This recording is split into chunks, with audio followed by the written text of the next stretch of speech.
So Marvel seems to be in cost-cutting mode, and who can blame them after this year? You had failures like Ironheart, you had failures like Captain America Brave New World, which even just recently Kevin Feige acknowledged that it didn't do as well because it was the first one without Chris Evans, as if everybody had not been talking about that since the inception of Captain America 4. And then, of course, you have Thunderbolts, which they then tried to rename as New Avengers and ended with just an awful run at the box office. And now we've got Fantastic Four First Steps, which I actually quite enjoyed. I did a 20-minute video talking about how much I enjoyed the video. Granted, I also did get into some of the critiques I had for the film, but they even overestimated its opening weekend box office, saying that it made $218 million when it ended up a little bit less than that, which means that and Superman over at DC are kind of sitting in the same realm at the box office. So if you take that kind of formula that they use, which is that you're going to make about 3 times your opening weekend box office, the movie's going to end somewhere in the $650 million range. Of course, other experts will get into it and give you better info on all that. I'm just going off general numbers, back of the envelope calculations. But the fact of the matter is that even without the hard data, what we know is that there isn't as much enjoyment, and there certainly isn't as much buzz around Marvel as there used to be. And what we're seeing now are the repercussions of that, which are there is going to be cost cutting all around. There was this article from Variety that says Marvel's next moves: Black Panther 3 and Young X-Men cast to keep the cost down. Blade and Deadpool 4 are low priorities. Well, that seems like a problem given the fact that Deadpool 3 was the one that actually made you guys a billion-dollar franchise again.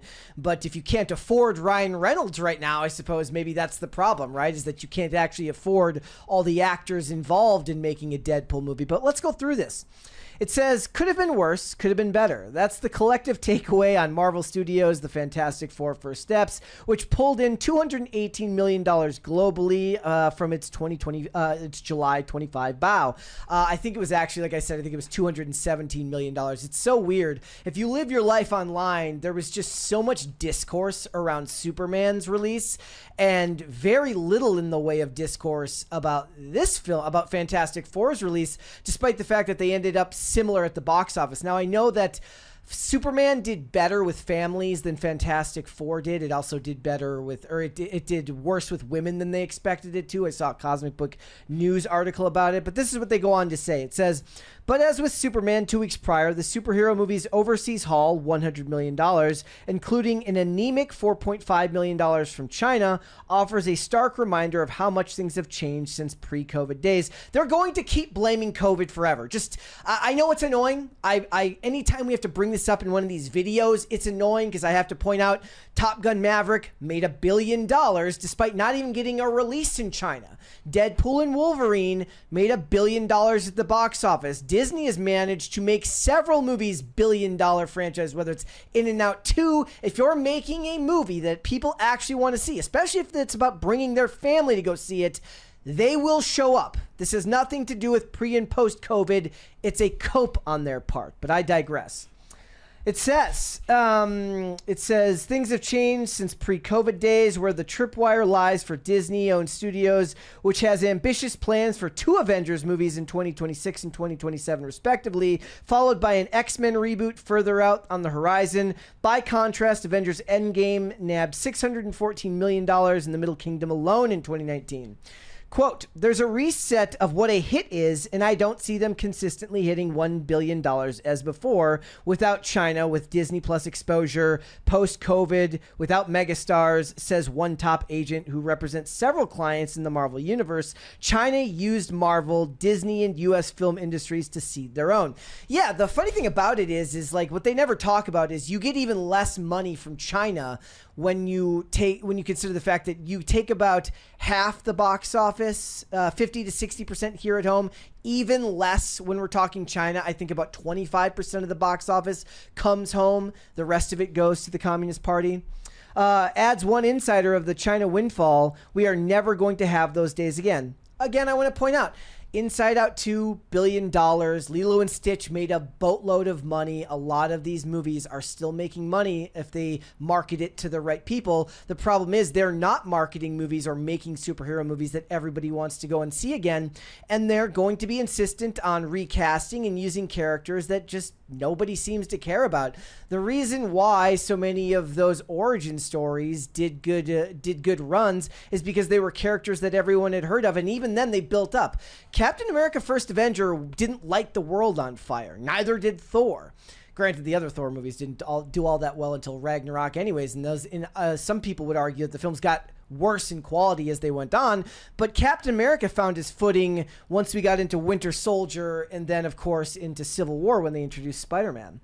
The reality, we're going back to the article now. The reality has changed the calculus at Marvel, led by Kevin Feige, when it comes to making a movie like X-Men. Thunderbolts Helmer Jake Schreier is set to direct the tentpole, with the studio fine-tuning Michael Leslie's script. So the guy who made your most recent flop, or your second most recent flop, depending on how Fantastic Four turns out, you've already decided to give him an even bigger property, one with even bigger implications given the size of the X-Men franchise and the brand recognition that it has. That seems insane to me. Personally, I don't know why you do that. I know Sean Levy is busy, but maybe you try and pull him out of whatever project. He's working on a Star Wars project, right? Maybe you try to pull him out of Star Wars and get him to do an X-Men movie. Casting will begin soon and the field is wide open, but Marvel has indicated to reps that it is looking for younger talent rather than A-listers. Again, to keep the cost down. They can't afford to keep bringing back these actors that everyone has heard of. But the problem is there is money to be made in actors that everyone has heard of. There's money to be made in franchises that everyone has heard of. You could say that Deadpool made $1 billion because of Ryan Reynolds, sure, but that movie was in a lot of ways a love letter to the old 20th Century Fox superhero movies, and I think that that's where it goes. It goes back to the brand recognition that those past franchises built upon, that audiences still have a certain amount of respect for. When they go into an unknown entity now, there just isn't any of that trust that Marvel built up through phases 1 through 3. While Matt Shakeman's Fantastic Four features a bona fide TV star in Pedro Pascal, who has made his mark on the small screen in everything from The Mandalorian to The Last of Us, don't forget his much underrepresented arc in Graceland Season 1, when he plays a secondary character that I actually really, really liked. And you should go watch Season 1 of Graceland. It was fantastic. Pedro Pascal is, I guess you could call him an AstroTurf movie star. Did you see those articles, or I'm sorry, those like videos that were going viral on X right around the time Fantastic Four was coming out, of people at theaters and they were pointing their phone? It was The Materialist, and then it was Eddington, and then it was Fantastic Four. You apparently can't go to a movie theater without running into something that Pedro Pascal is making, but that doesn't make him a draw at the box office. It doesn't make him a Ryan Reynolds or a Hugh Jackman. It doesn't make him a Chris Evans as Captain America. All it says is that this is what Hollywood is pushing right now, much like a Jai Courtney in the early 2010s. And new cast means that there's no nostalgia to kind of cash in on for them. And the next big thing that they have is Spider-Man Brand New Day, which isn't even necessarily their movie, as it's something that they work on with Sony, and that's coming out in July. And then that goes into Avengers Doomsday, which, of course, in December. First of all, an Avengers movie December release already seems like a bad idea to me because they had to push it back because the movie is not done writing yet. They went into production for this movie in like May, and the script isn't even done. There was articles, there was these videos of Rebecca Romijn saying that she wasn't even sure if she had more scenes to shoot for the film because she knew that the movie wasn't done being written, despite the fact that it's in production. And why would you let something as stupid as a finished script get your movie, keep your movie from going into production? It just seems insane to me. It says they have no urgency for Blade. They can't seem to crack a Blade script, which should be the easiest thing in the world. Get cool actor, put him in trench coat, have him kill vampires. Is that because they don't want to bring back Wesley Snipes and they're not sure that Mahershala Ali is going to be able to draw people in the way that Wesley Snipes did, or even the way that Wesley Snipes' cameo did in Deadpool and Wolverine? Even David S. Goyer, who a lot of people hate, who did the original Blade movies, like, hey, Put me in, coach. I'll help write it. Is it because they still want to go what they dubbed the MCU route with that one and make it about Blade's daughter, which everybody knows would get shit on and nobody would go see it. Then everybody who didn't want to go see it would be called racist or sexist. Or is it because of the fact that Robert Downey Jr. over 7 movies is another thing they get into here. Over 7 movies and 3 cameos, $500 to $600 million they have paid him. That is the price you pay for a face that draws in crowds, for somebody that can sell your movie. And I don't know what they're going to do about Black Panther 3. They were put into an awful position with that too, with the tragic passing of Chadwick Boseman. Certainly, Wakanda Forever did fine, but I don't think anyone could deny that it would have done even better numbers if they had Chadwick Boseman in that movie as T'Challa, given that he might have been my favorite standout character from Captain America Civil War. I think that his pursuit of Bucky cemented him as a superhero in that film and really, really drew people in. And that led into the cultural moment that was Black Panther when it came out in 2018. So they don't have the stars that they used to have. They don't have urgency for franchises that are going to cost them a bunch of money to make.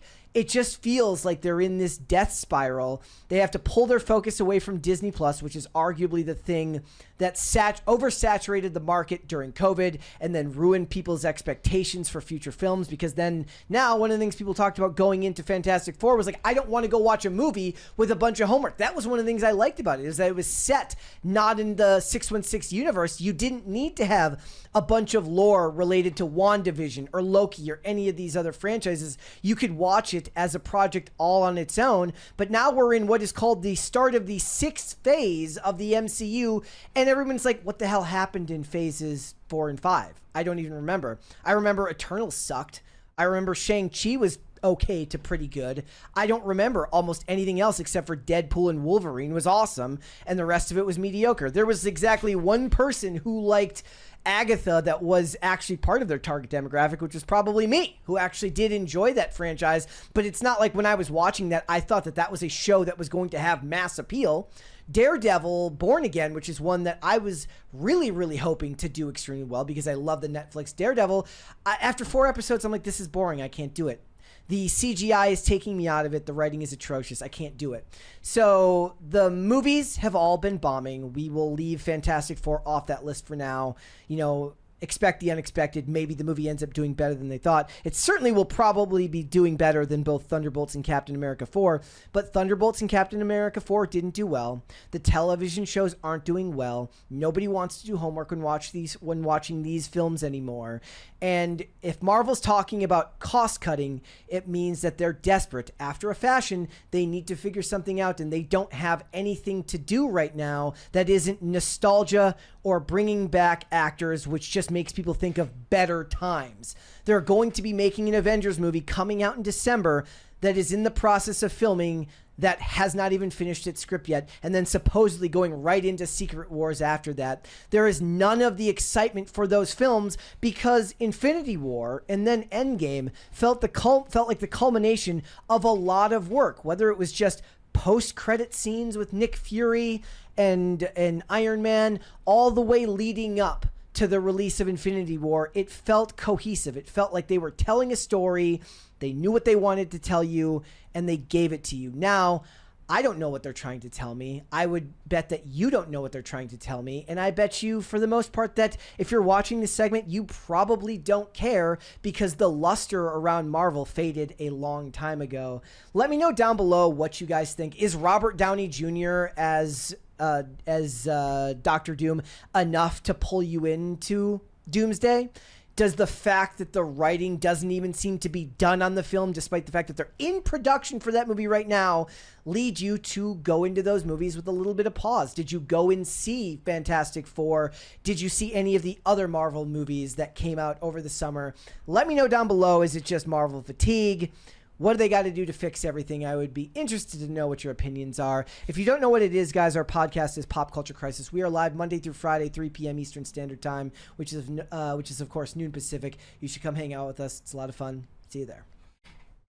Thanks for watching. Listen to full episodes of Pop Culture Crisis on Spotify. Keep up with us on social media and make sure you subscribe and ring that bell so you never miss the show. Bye, guys.